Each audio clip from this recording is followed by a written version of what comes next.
Waycross presents an election forum for U.S. Representative to Congress in the 1st Congressional District. There are two candidates running. They are, in alphabetical order, Steve Shabbat and Fred Contrada.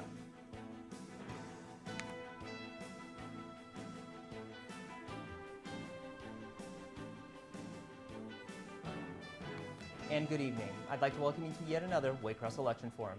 This for U.S. Representative to Congress in the 1st District. I'm Jason Grisgoric, Waycross Community Media's Government Access Coordinator, giving you the opportunity to speak to those running for this race. I am very fortunate to have both candidates with us this evening. To my left, Mr. Steve Shabbat, and to his left, Mr. Fred Contrada. Glad that you could both join us. In a moment, I'll be opening the phone lines and email to you, the voting audience at home, but first I will give the opponents the opportunity to have an up to 2-minute opening statement. After that, we'll give you some rules of the road, and the evening is yours. And to begin, Mr. Shabbat, we will begin with you with your opening statement. Thank you, Jason, and I'd like to thank all the Waycross viewers out here, either this evening or in the future. I think this will be running a number of times, so you might be listening or watching this somewhere down the road. Thanks for taking the time to listen. And I have to say that probably the number one issue I believe that we still have facing our country is the economy, the fact that unemployment is still a lot higher than we'd like to see it. Even though it's come down from double digits down to a little under 6% recently, I think the unemployment rate is actually a lot higher than that if you take into account a couple of factors that we'll probably be discussing this evening. I think if we're going to turn the economy around, there's a couple ways that we can do that. First of all, it's not really the government action. The government doesn't create jobs, but the government can make it more difficult to create jobs. For example, I think the economy, small businesses especially, are over-regulated by government. We need to reduce those regulations. I think that the people of this country and small businesses are overtaxed as well. We ought to have tax reform. We ought to simplify the tax code substantially. We ought to make it a lot easier for people to figure out what they owe. The last thing we ought to be doing is raising their taxes. We need to reform the energy policies in this country. I would start by making sure that we get the Keystone Pipeline online. This is something that the Obama administration has delayed and delayed. We should have done this years ago. There's a company in our area, Siemens in Norwood, that would be creating hundreds of jobs right here in our community because they're going to be making the motors that would push the oil through the Keystone Pipeline. Healthcare is an area, yes, Obamacare or the Affordable Care Act was passed. That's something that we ought to repeal or dramatically change. A lot of things that need to be done. Thank you for the honor of working in Washington. I'd like to continue to do that. Thank you, Mr. Shabbat. Mr. Contrada, 2 minutes to you as well. Thank you, Jason. Thank you, ladies and gentlemen, for this opportunity to address important issues of Ohio's 1st District, and thank you to the viewing audience for your time tonight.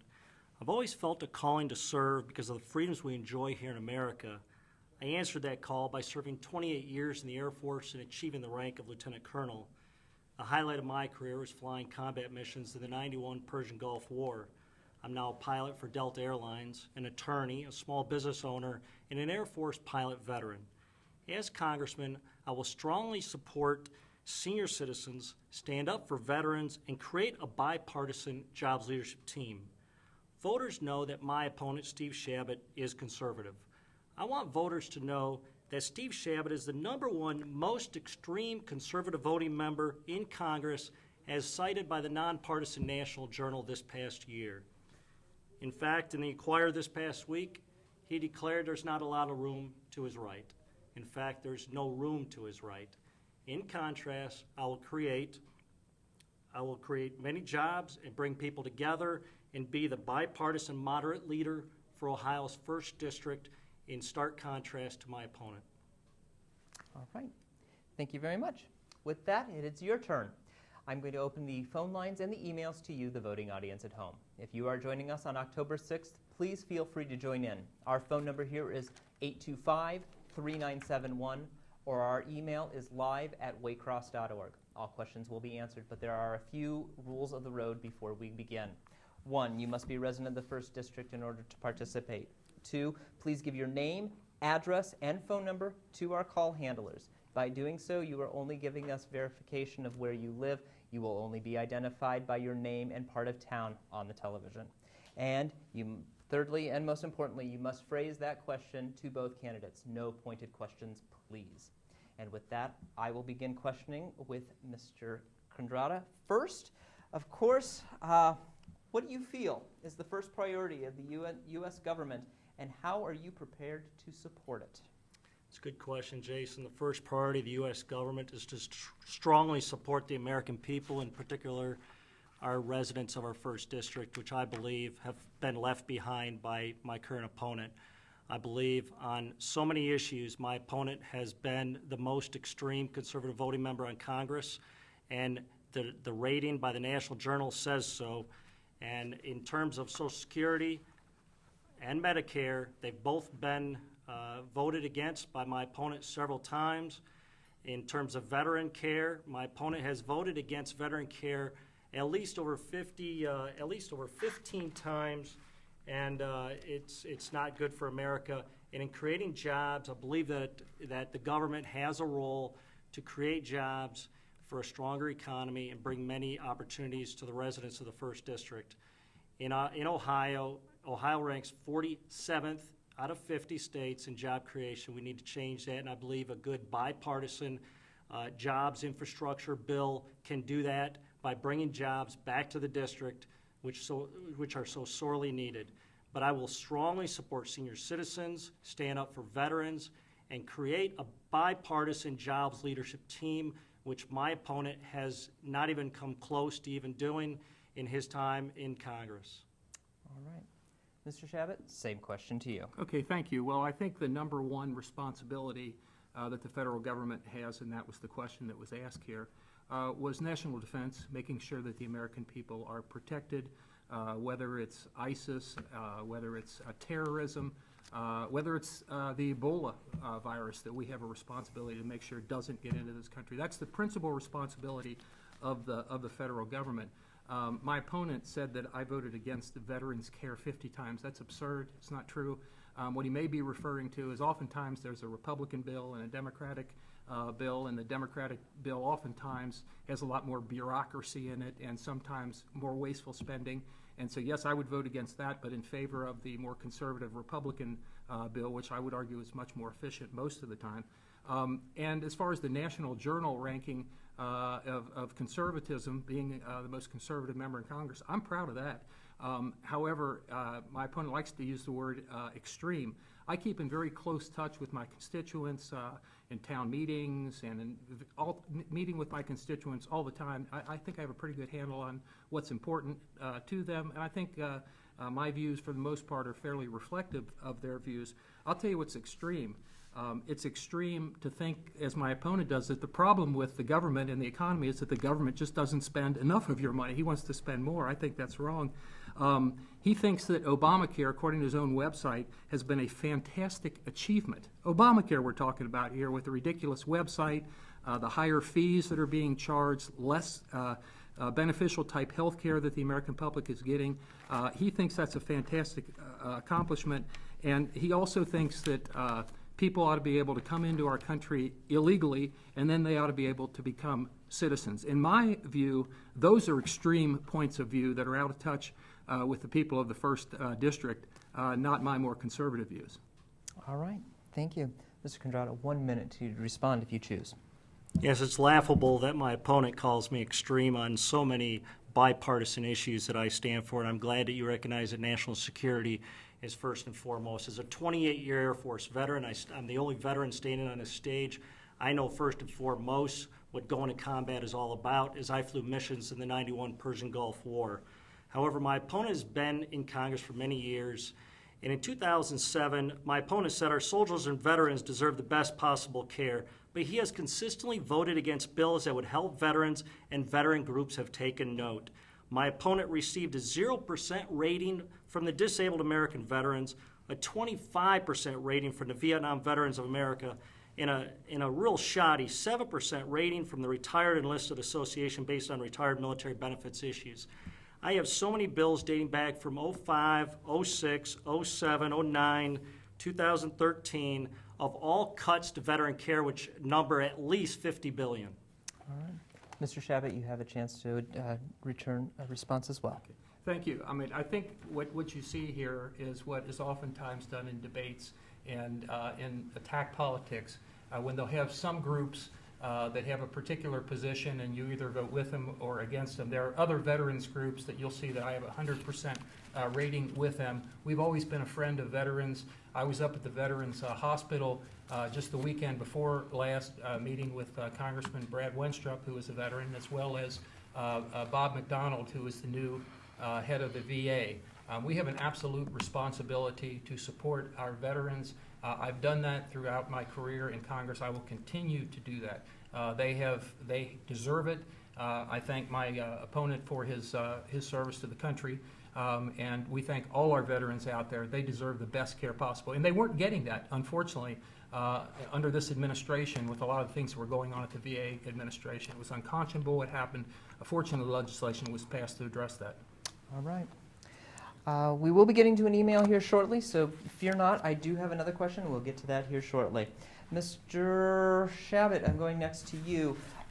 With threats like a group like ISIS out there, how do you believe that there is a means to an end via the United States, one way or another? Again, I didn't quite catch that. I'm sorry. Okay, with threats of groups like ISIS, how do you believe that the U.S. has a means to this end? Again, Mr. Shabbat, to you first. Well, clearly with a group like ISIS, first of all, we need to take the threat seriously, and that's one of the things that I'm afraid this administration did not do. President Obama's comments that ISIS was equivalent to the JV, the junior varsity, it was indicative of not taking the threat there seriously enough. And that also is, I think, emblematic of not helping those in Syria that were basically opposed to not only the Syrian government, but to the extremist groups like ISIS.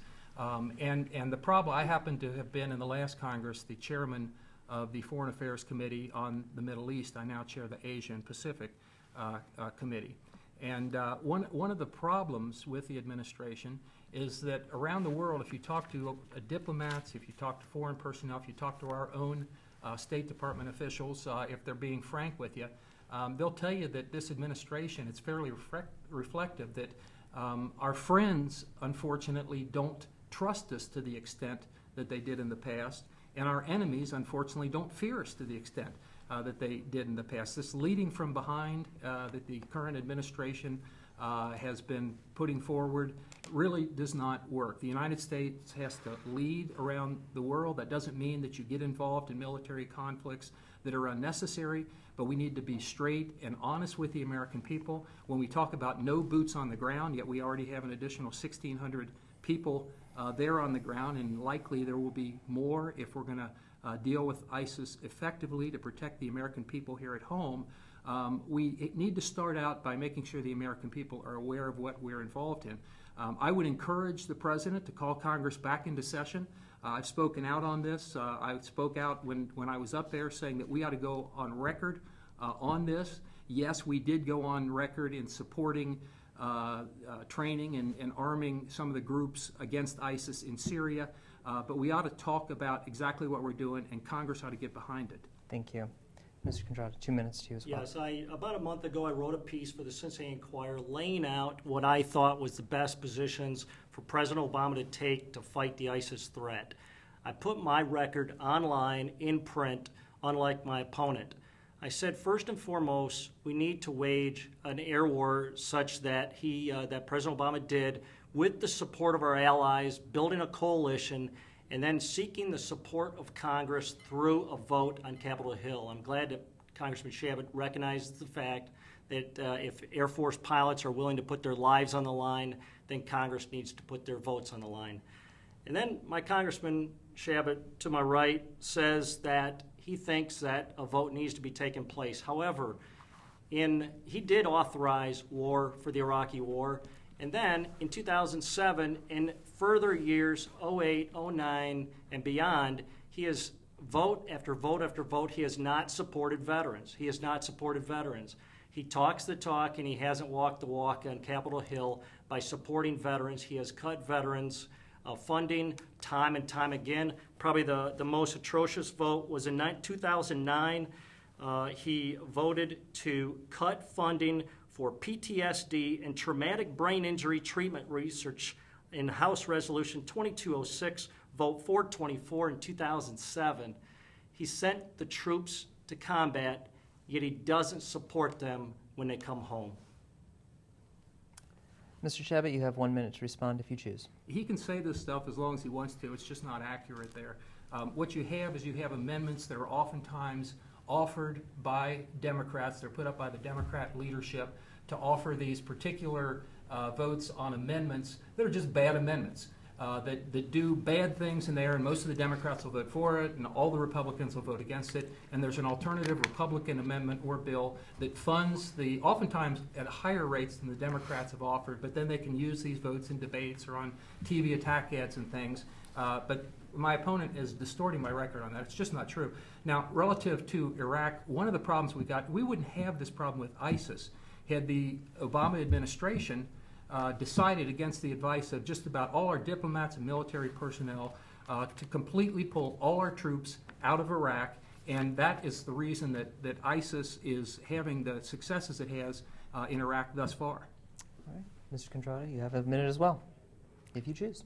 Well, again, I just want to point out that the facts are the facts. The voting record is the voting record. I am not linked to President Obama in any way, shape, or manner. I was flying for Delta Airlines, supporting a small business, and as well in the Pentagon at the time, retiring in 2011. And I know what I'm talking about when I talk about combat. I've been there. I've been in the skies where those troops are flying, where the Air Force pilots and the coalition forces are flying. I know how to wage, I know the expertise involved in waging war, and I can certainly add my advice and consent to in Congress on Capitol floor. All right. I want to bring a close attention to some people who may be trying to email or get an email question in. We are experiencing a little bit of technical difficulty. We will get to those as soon as possible. If you do have a question and you have emailed, you can call 825-3971. Please do, if you do have that question you want to ask. We're going to get this up and running as soon as possible. Mr. Contrada, my next question to you, we have talked a little bit about health care in both opening statements. Depending upon which side of the aisle you stand with or without the health care, what do you feel is the next form of reform when it comes to health care for the United States?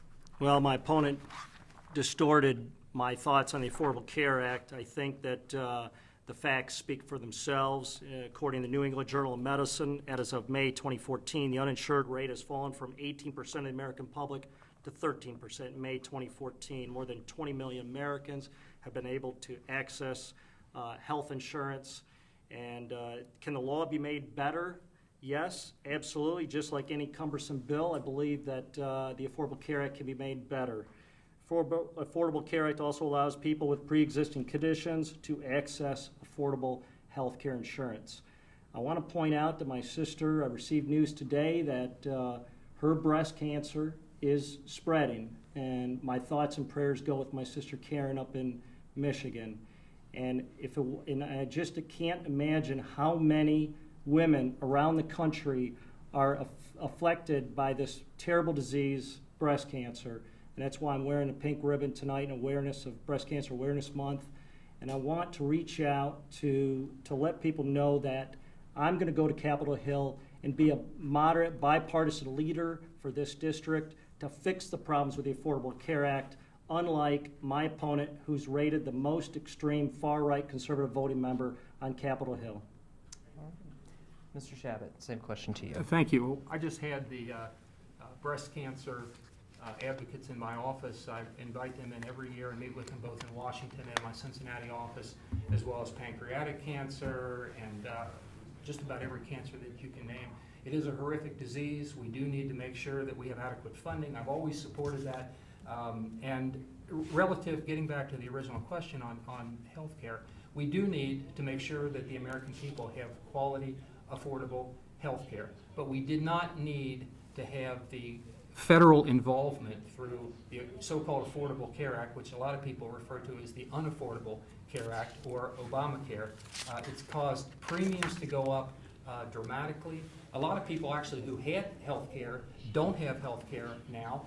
It's caused a lot of businesses that had full-time employees to cut their employees down to part-time to try to get around some of the mandates.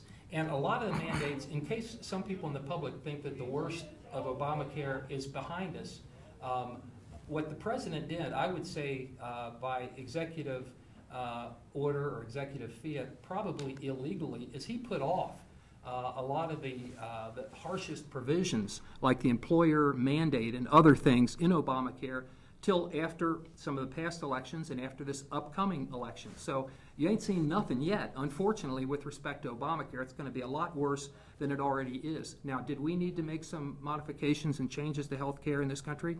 Yes. For example, I believe that insurance companies should be able to sell insurance across state lines, to have more competition so that the rates come down. I think we needed medical malpractice reform so that we don't have so many frivolous lawsuits driving up health care costs. There's a lot of things that we could have done. Unfortunately, they decided to have a federal takeover of the system. That was wrong. Mr. Contrada, a minute to you if you choose. Yeah, it's interesting that my opponent points out all the problems with the Affordable Care Act while voting to repeal or defund the Affordable Care Act over 50 times and refusing to deal with the problems that are currently involved in the Affordable Care Act. It's a big piece of legislation. As an attorney, I understand legislation. I know that problems can occur when you have a bill that large. And I know that when my time comes to serve in the Congress, I will fight for the American people. I'll fight for the residents' districts to solve the problems on the Affordable Care Act. My opponent, being the most far-right extreme member of Congress, is epitome of gridlock and partisanship. And those are the problems that create problems in the Affordable Care Act. The Affordable Care Act is the law of the land, and I will go to Washington to solve those problems and represent the Ohio's 1st District as a moderate bipartisan. Okay. Mr. Shabbat, if you choose. Yeah, the extremism and the dysfunction and the blockage of modifications of the so-called Affordable Care Act or Obamacare wasn't in the House. Yes, we did want to repeal it, but we also offered a number of changes, dozens of changes to the bill, which would then be passed in the House and go over to the Senate. And Harry Reid, who has an iron grip in the United States Senate right now, that may change after this November, but he would not only not let the Senate vote on these things, he wouldn't even let them debate. So there are a lot of modifications that could be made in the so-called Affordable Care Act to make health care better in this country. But the problem was that it's caused a lot more problems. We had the best health care system in the world, and what this has done is it's made it a lot less of a positive thing in the lives of most people in this country than it was previous to it being passed. That needs to change. All right. Ashley, do have the email up and running, so I want to thank you. And of course, Julia has the first question of the evening from the city. Says, I was wondering, what are the candidates' stand on veterans, and how do they plan on helping them? Mr. Shabbat, that will go with you. First round of questions. Yeah, well, we've discussed it to some extent already, but I'm glad they brought it up because it is one of the most important issues that we have to deal with.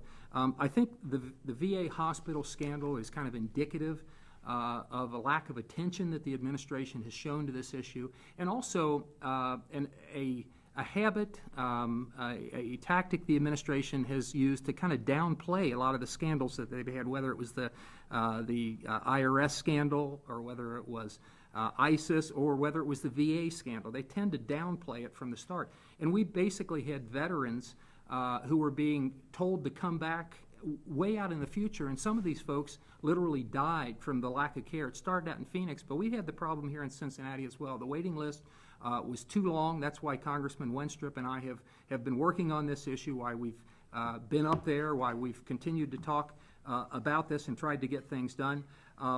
And relative to, and even prior to this VA scandal, we had a lot of our veterans coming back from both Afghanistan and from Iraq.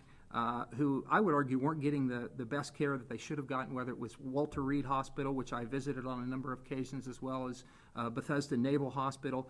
Our veterans deserve the best care available, and I think too often they have not gotten that. Now, there should be an injection of the private sector in that. We shouldn't necessarily require the veterans to only be able to go to a veterans hospital, and that's why the legislation that we passed, that I voted for, that President Obama signed into law, this was a piece of bipartisan legislation. And it will go, I think, a long way towards improving the care that our veterans are getting at the various veterans hospital. But if they can't get the treatment, this is one of the most important things, if they can't get the treatment soon enough, they have the right now to go to a private hospital and have the government reimburse them for that, and that's important. All right. Mr. Contrada. In 2007, I want to reiterate that my opponent said, just like he did just a second ago, our soldiers and veterans deserve the best possible care, yet the votes don't count up. He voted against $6.7 billion in funding for veterans health care on Senate Continuing Resolution 21 in 2007. He voted against the $1.9 billion bill against PTSD and a brain injury treatment research that I pointed out earlier. He voted against fiscal year 09 budget that provided $3.7 billion in additional funding for veterans on Senate Continuing Resolution 70, vote 382 in 2008. He voted for a budget that cut veterans funding by $14 billion by supporting House Continuing Resolution 95, vote number 87 in 2005. And again, he supported the government shutdown in 2013, which furloughed over 7,000 VA employees. Ladies and gentlemen, the viewing audience, he may say that he supports veterans, but time and time again, his votes on Capitol Hill are just not there. I will be a bipartisan, moderate leader to represent Ohio's 1st District, and not only will I say that I will strongly support veterans, but I will go to Capitol Hill, and my votes will show just the opposite of Congressman Shabbat's. Mr. Shabbat, you have a minute to respond. Yeah, it's unfortunate that my opponent has taken this tack this evening, but I guess he's going to do it on every issue. What's happened here is the DCCC, the Democratic Congressional Campaign Committee, provides these talking points that they encourage the Democratic candidates. A lot of them won't use these things because it's so bogus and it's so over the top and it's just not true. But he's apparently going to use it, and I guess he'll do it all night. These figures, there will generally be an amendment, some Democrat amendment, and there'll be Republican amendments, and generally the Democrats will vote for the Democrat amendments and the Republicans vote for the Republican amendments. They basically do generally similar things, but in a little different way. Generally, the Republicans' amendments have a little more efficiency in it, a little more of the private sector. I would argue a little more common sense. The Democrats generally don't care what the heck they spend. That's the reason we have an $18 trillion debt hanging over our heads. But these are just Democrat partisan talking points he's using this evening, but I think the public out there understands that. Mr. Contrada, These are not talking points, ladies and gentlemen. I have a staff, and I research Congressman Shabbat's voting record. It's not easy. It's not hard to find the votes. They're all there, black and white. He has voted this way time and time again against veterans. He is not standing firm with the veterans. He may talk the talk, but not walk the walk. And his votes on Capitol Hill show that. He has a record, a trail. As an airline pilot, I always view that there's a chain creating an accident. And I view that on Congress, Congressman Shabbat's chain of votes from 05, 06, 07, and beyond created a chain that probably created what we could equivalently show as an accident in the VA healthcare system this past year. Votes have consequences, and Congressman Shabbat's votes and continued not funding the veterans' issues certainly have dire consequences. All right. Going back to the emails here, I do have an email from Alyssa from the city. Again, says, according to the Organization for Economic Cooperative and Development, the United States is ranked 33rd in the reading, scientific, mathematical literacy in 2009.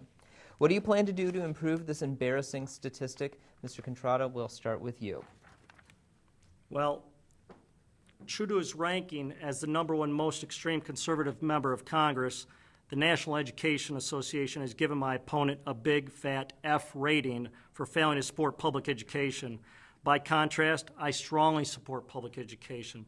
Millions of jobs in this country go unfilled every year due to shortfalls in skills and training.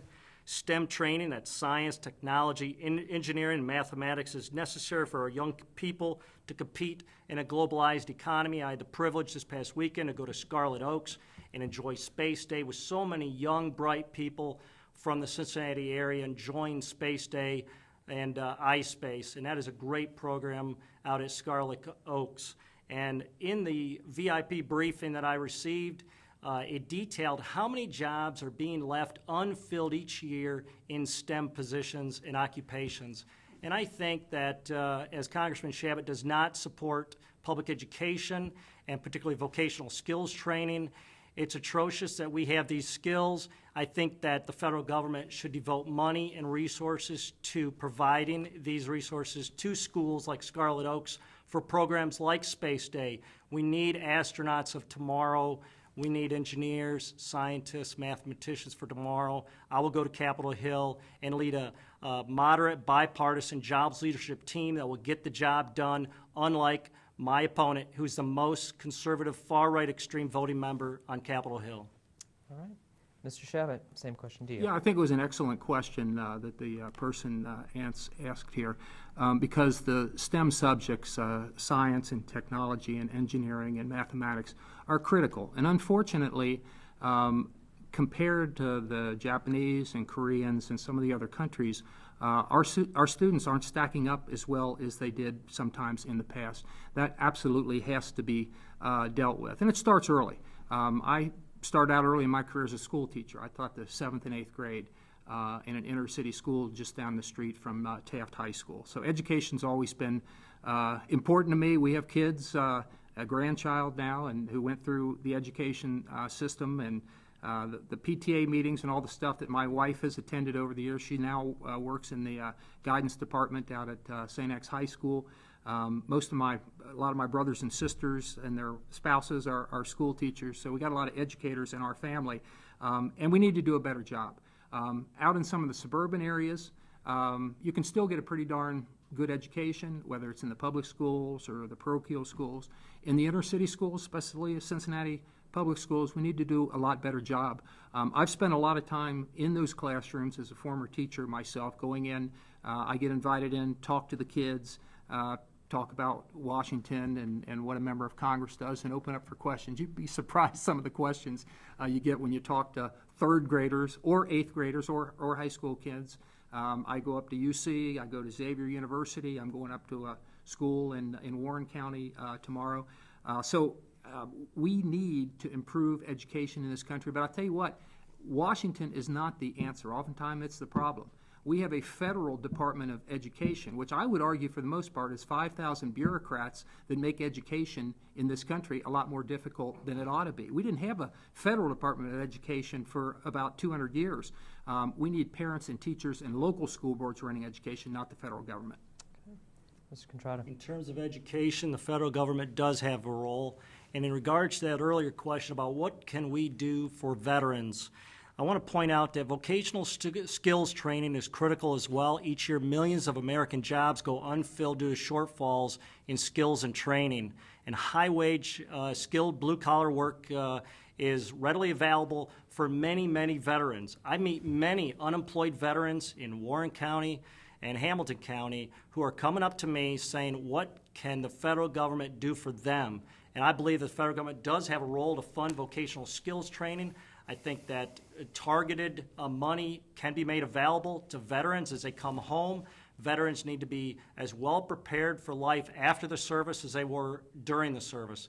Again, my opponent, the most extreme far-right conservative voting member of Congress, continually defunds and leaves veterans behind.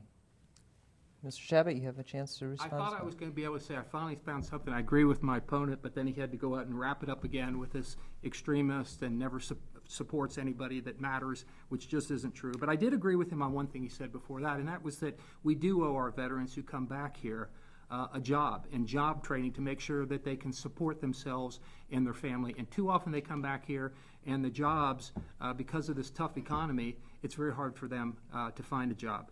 And we do need, oftentimes through the vocational school system, whether it's Diamond Oaks, whether it's Cincinnati State, whether it's the Career Center up in Warren County. We need to make sure that our veterans have access to those vocational opportunities so that they can get a job in the private sector and be able to support themselves and their family. It's the least that we can do for our veterans who have had a tough time finding a job in this tough economy. Okay. Mr. Shabbat, that leads me to my next question to you. You had made in your opening statement, as well as a few times within many statements, jobs. It's very important. What would you do going back into session to help stimulate and or create jobs within the district? Excellent question. And again, I think it's the most important question because unemployment is still a lot higher than it ought to be in this country. The administration has come out because the jobs finally came down to a little under 6% nationally. But they don't tell you the whole story, because if you count the people who used to work full-time but are now working part-time, or you count people that are underemployed, people that perhaps have a college degree or even a post-college degree, yet they're working in a very low-level job where they're not making a lot of money, or people that have gotten so discouraged with a lack of jobs and opportunities out there that they've given up looking for work altogether. They're no longer counted in those numbers. So if you count the true unemployment in this country is more double that, around 6% to around 12%. So when the administration tries to talk about everything's fine now, everything's hunky-dory, the economy's rolling along fine, it's not. Now, so what would we do? One thing, the Obamacare, or the so-called Affordable Care Act or the Unaffordable Care Act, is like a wet blanket over this economy. You talk to any small business person in this town and they'll tell you that. So we need to get rid of Obamacare. That would be number one. We need to do the Keystone Pipeline so we get more energy efficiency in this country, bring energy prices down. And we're looking at tens of thousands of new jobs here, but the administration has kind of kowtowed to the radical environmentalist community and hasn't done that. We need to cut the regulations, the red tape the government puts on small businesses, especially in this country, that weighs them down, a lot of paperwork that's unnecessary. And we need to simplify the tax code, both on individuals in this country as well as businesses. And you know, I used to be able to say we had the second highest corporate tax rate in the world, but Japan lowered their taxes, so we're now the highest corporate tax rate in the entire industrialized world. We need to simplify and cut taxes. Thank you. Mr. Contrada, same thing with you.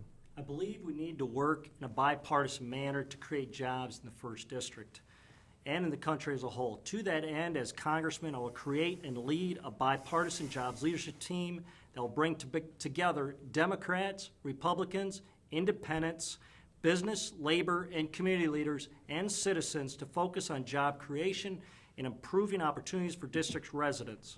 I believe extremism and gridlock in Congress is a primary cause of job crisis.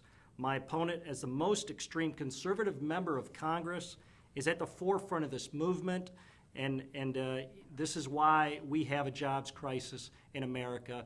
And the Americans understand it, they know it, that partisan gridlock that Congressman Shabbat is part of, and he is a major causal factor of that, is the reason that we have so many jobs that it creates a crisis in America.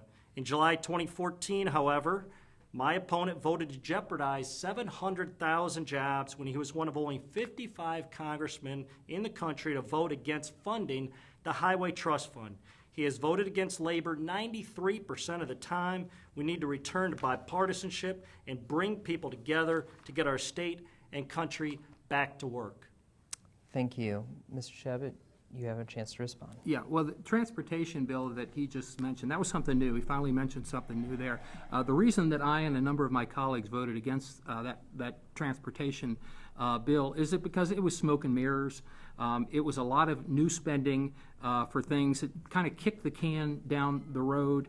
And we do need transportation. We need to get the Brent Spence Bridge built, for example. It's something we've been working on for a long time. We've got $53 million, not just myself, but Senator Portman, Senator Sherrod Brown, we worked in a bipartisan way for this. We worked with Ken Lucas across the river, who's a Democrat. I've always worked actually in a very bipartisan manner. We've got co-sponsorship of bills with a whole range of Democrats because I've worked with them. And I may be conservative, but the best way to get things done in Washington is to keep an open mind and to work with the opposition. And I've done that time and time again.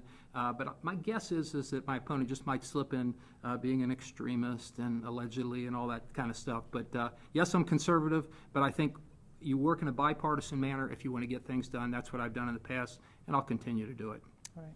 Mr. Contrada, you can close the statement. Yeah, it's ridiculous that he puts down that Highway Trust Fund bill that he voted on when Congressman Wenstrup and Boehner both voted for that short-term funding act this past summer. He did not vote for the long-term plan, which he says long-term planning is what's needed. He voted no. He did not vote for the short-term plan, and he was only one of 55 congressmen and 45 Republicans in the whole country voting against that. If you have no long-term plan and no short-term plan, you have no plan, ladies and gentlemen. That's the problem with this congressman. As the most extreme conservative voting member on Capitol Hill, talking about the Brent Spence Bridge, he has not mentioned it since 2012, and he is AWOL on this subject. He could have mentioned it several times on several transportation and housing urban development bills that have been on the House floor. Instead, he fights the fight on something else and not the Brent Spence. He hasn't mentioned it since 2012. All right. Mr. Contrada, next question to you. This is coming from Catalina from the city as well. She writes, very simply, why is Congress in such a gridlock? I'll start with you for that question. Well, there's no doubt that when Congress has an approval rating of 15%, there's no doubt that extremism on Capitol Hill runs amok, and my congressman sitting to my right is one of the major reasons. I'm deeply disappointed with our Do Nothing Congress, which has an approval rating, like I said, under 15%. Folks are tired of gridlock and a lack of bipartisanship. These statistics are important in this election because my opponent is the #1 most extreme conservative voting member on Capitol Hill, and that was rated by the nonpartisan National Journal this past March. In 1982, 79% of the members of Congress were considered ideological moderates. By contrast, today, only 4 out of 535 members of the House and Senate are moderates. Steve Chabot is a leader of this movement away from bipartisanship, having voted with the far right 97% of the time. Bipartisanship and Steve Chabot are two polar opposites. First District residents need and deserve moderate representatives who put their country and constituents ahead of their party. I will be that moderate, bipartisan leader for Ohio's 1st District to bring people together to solve problems of a changing world. All right. Mr. Chabot, same question to you. Yeah, my opponent says so many things that are inaccurate, it's hard to address them all, so I have to let some of them slide. But his most recent comment that I hadn't mentioned the Brent Spence Bridge since 2012 is just not only inaccurate, it's just ridiculous. If he doesn't think I haven't mentioned the Brent Spence Bridge since that year, he hasn't been listening. But fortunately, most of my constituents have been, so they know that we've been pushing for the Brent Spence Bridge and have debated and tried to get funding for that time and time again, and will continue to do so. Now, as far as the question goes, lack of bipartisanship, gridlock in Washington, the principal reason that you hear this about there being a dysfunction or a gridlocked Congress, and it's partly right. There really is not a gridlock in the House. We've passed legislation, bill after bill after bill in the House. Many, and it is a Republican House now, but we've gotten many Democratic votes. Dozens and dozens and dozens of Democrats will vote with us on these things. Then they go over to the Senate, the Harry Reid wall over there, and Harry Reid, President Obama hasn't vetoed a bill that I can remember in the last 6 years. And the reason he doesn't have to veto any bills is because Harry Reid won't let any of the bills come to the floor in the Senate for a vote. There's where the gridlock. We've got a dysfunctional Harry Reid-controlled Senate. Now, on the issue of bipartisanship, as I mentioned, I work in a bipartisan manner all the time. I'll give you a good example. Todd Portune, who's a county commissioner, he came to me. I was a county commissioner myself. He's a Democrat. I'm a Republican. He talked about how our sewer rates are going up. MSD, they're going up, and why? Because the EPA has filed lawsuits around communities all around the country on the clean water standards. They have a one-size-fits-all, my way or the highway attitude. And what Todd thought is that we ought to have a more flexible way of dealing with it, and I agreed with him on that. So we worked for a year together and finally introduced the bill. I introduced it with another Democratic Congresswoman, Marcia Fudge, from Cleveland. And what the bill would do is it would say you have to meet the same clean water standards, but you get more flexibility. It'll save money, and it's a good bill. Thank you. Mr. Condrada, you have the opportunity to speak. Time and again, Congressman Shabbat has been on the floor of the House with several opportunities to mention the Brent Spence Bridge and go after funding for that, and he just hasn't. For example, this past summer on the Transportation, Housing, and Urban Development Bill, he went after an amendment to defeat against poor people wanting Section 8 housing vouchers. Instead of fighting for the Brent Spence Bridge, which is vitally important and has cement falling underneath the bridge, literally on top of cars and people, that is a tragedy that we need to address, and quickly. And in 2012, he went after what the media termed a coy move with an amendment to defeat any kind of funding for the streetcar project. Aside to point whatever Congressman Shabbat feels about the streetcar, he inserted a bill that defeated any kind of movement on rails around the entire city. It was a ill-conceived idea by Congressman Shabbat and his staff to insert that amendment into the bill, and it created a major problem as the bill was passed and went on to the Senate, and again, another failed opportunity for Congressman Shabbat. Thank you. Mr. Shabbat, you can round this question out. Yeah, well, I'll tell my opponent what I think about the streetcar since he's asked. I think it's a boondoggle. I think it's a waste of money, and I think when we have an almost $18 trillion deficit, there shouldn't be more federal dollars going into that. That's why I oppose that. Now, relative to the Brent Spence Bridge, it's structurally obsolete. It's a very critical, very important project that I'll continue to push for. We've gotten $53 million so far, and this has been done in a bipartisan manner. That's the way you get things done in Washington. And I would also mention that it's tougher to get dollars because earmarks have gone away. People railed against how bad earmarks was, and that was one success. Speaker Boehner gets a lot of criticism from both Republicans and Democrats, but he did do away with earmarks. It does make it tougher to get things like this done, but he did away for him, and bless him for doing that. And it's structurally obsolete. Built for about 70,000 cars a year, we have 150,000 cars, a day going over that bridge. Got to improve it. All right. I'm going to continue with that question since we've brought it up. Transportation is a big question. A few emails have come through, so I'm going to combine a lot of these, and I apologize, but we are running low on time, so I do want to get all the questions answered today.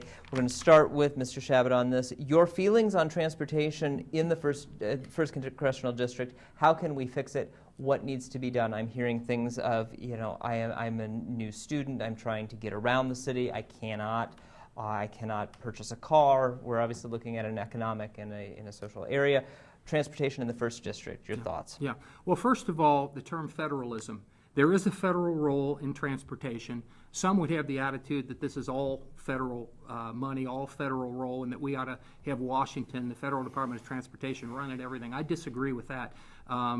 OKI, the city, the local communities, the counties involved, and in the situation of the Brent Spence Bridge, we're not just talking about Ohio, we're talking about Kentucky and other states as well, because this is a main artery of transportation through this region of the country, and a pretty significant amount of cargo that's utilized in our economy goes that way. So that's why that one is so important.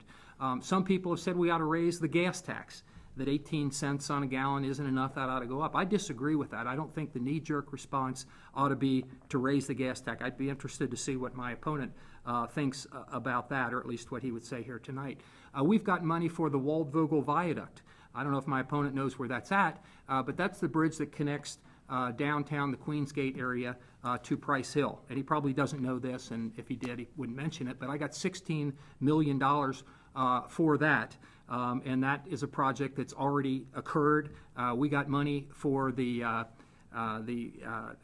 area along downtown, along the banks, and a whole range of areas.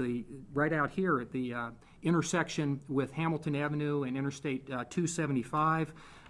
We've been working on the Delta Queen, which is a transportation means. It's an old transportation, but one that I think we ought to be able to save nonetheless. I'd like to see the Delta Queen ply the waters of the Ohio and Mississippi again someday. We got the extension again for that, where we need to have the Senate act to do this. But transportation is a multifaceted subject that needs significant attention. And my opponent, again, criticized me for the vote on the transportation bill, but there was a lot of waste in there. They called it pension smoothing. That was one of the gimmicks that they used. Okay. Mr. Contrada, same question to you. Well, obviously, voting on that Highway Trust Fund bill, if Congressman Shabbat or Congressman Wenstrup and Boehner both voted for the bill, while my opponent has ran to his extreme far-right position, as evidenced by his National Journal rating, we wouldn't have the problems on so many transportation issues in this district. I will rebuild Ohio's infrastructure. I will create a bipartisan jobs leadership team that brings together Democrats, Republicans, independents, labor groups, and so many more citizens to build a jobs leadership team that can solve the problems of a changing world. My opponent, Congressman Shabbat, with a 97% conservative voting record and rating that not only he is the most extreme voting member on Capitol Hill, is rated by the National Journal. He talks the talk, but he doesn't walk the walk when it comes to bipartisanship issues. These issues are solved through bipartisanship. I will create a bipartisan jobs leadership team that begins at home first, at home, in the district. I will bring together people to solve problems for a changing world, and our infrastructure and transportation needs are of vital importance. I'd like to point out that 2012 coyly moved amendment that Congressman Shabbat did insert into the House bill, which was passed. If it had gone through the Senate and for President Obama's signing, we would not even have HOV lanes to reduce the mass transportation problems that we have in this district. We have a lot of problems on I-75 and I-71. I want to approach and work with a bipartisan jobs leadership team, bringing together a lot of people to solve the mass transportation issues. And there's so many other issues that need to be addressed, but my opponent will not do it. All right. For the remainder of response, 30 seconds on this as well. I'll keep it quick. I was listening to what my opponent just said, and I heard something about a bipartisan leadership team, but I didn't hear much, if anything, about transportation. I certainly didn't hear him answer whether or not he would be in favor of raising the gas tax or not. And I didn't hear him mention something that's been in the news recently, and that's the Western Hills Viaduct, which something has to be done very soon. And perhaps if the city hadn't used all that money and still using that money on the streetcar, they might be able to get started on the Western Hills Viaduct as well. All right, Mr. Contrada. Yes, I'm not going to talk about the streetcar issue. That's a local issue for the local people to address. And if asked on Capitol Hill to fight for federal funding, I'll provide federal funding for all sorts of transportation projects in this district. Regarding taxes, I'm not against raising the gas tax. I think Americans are overtaxed in this regard. To pay for highway funding projects, I believe that Senator Rand Paul, Republican Rand Paul, has an idea to bring corporate tax dollars back to America from their overseas holding banks, and I support that idea. Thank you. Continuing on, we're going to be cutting these close because we're running out of time, and I do want to get as many questions in as possible. This one will be answered in a 30-second answer. This is coming from an email from Juan. He lives in Sharonville. That gives the question, what do you feel about the Ryan budget plan?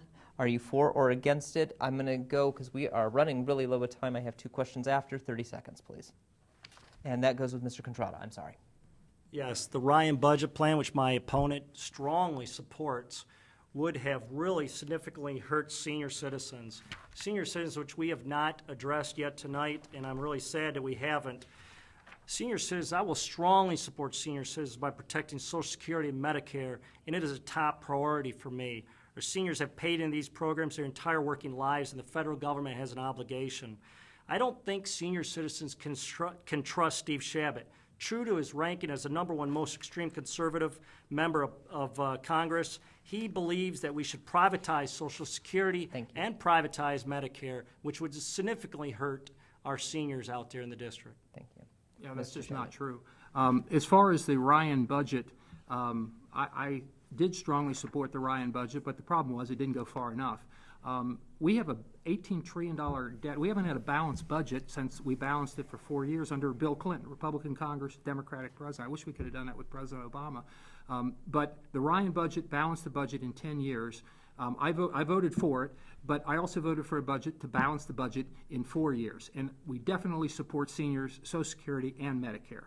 All right. Well, again, we are running close to time, so I want to ask this final question so that you can have a closing the opportunity for a closing statement.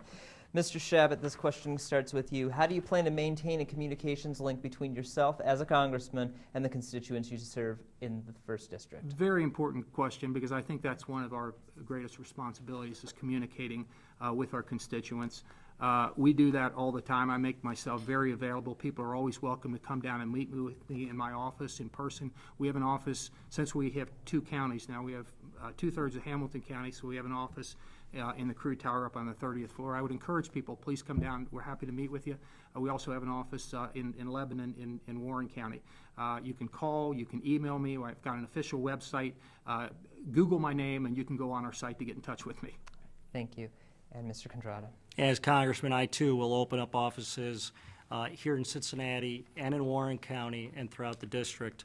I'm going to be reaching out to the district's residents with a bipartisan jobs leadership team that brings together everybody. My opponent, as the #1 most extreme far-right voting member of Congress, has not done so, and I don't think he ever will, with a 97% conservative rating. It's not good for America, it's not good for the district, and it's not any way to communicate with our district's residents. Everybody will play a part and be able to have a seat at the table. Thank you. With that, I unfortunately have run out of, well, I haven't run out of questions, but I've run out of time. So with that, I'm going to be able to allow for a 30-second closing statement, starting with Mr. Contrada. Thank you. Thank you. Ladies and gentlemen, as you can have seen tonight, there's a stark contrast between Steve Shabbat and Fred Contrada. He's the #1 most conservative voting member of Congress.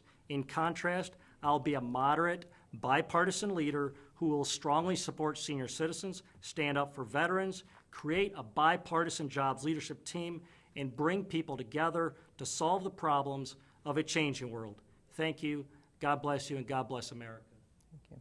And Mr. Shabbat. Thank you for the honor to represent you in Congress. I'm proud of my conservative record. And again, I would argue I'm not extreme. I think it is extreme, however, as my opponent is for, which is he thinks the government doesn't spend enough. He thinks that Obamacare was a fantastic achievement, and he believes that people should be able to break the law, come here, and then become citizens. Thank you for giving me the opportunity to represent you. I'll continue to work very hard for you. God bless you all, and have a wonderful evening, and let us know how we can help you and your family. Thank you very much. I want to thank both of you for joining us this evening. I also want to thank you as well, the voting audience at home. If you need more information about the candidates and issues that affect you, you can direct yourself to the Hamilton County Board of Elections website. That's votehamiltoncounty.org, where you can get up-to-the-minute information in regards to the issues that affect you.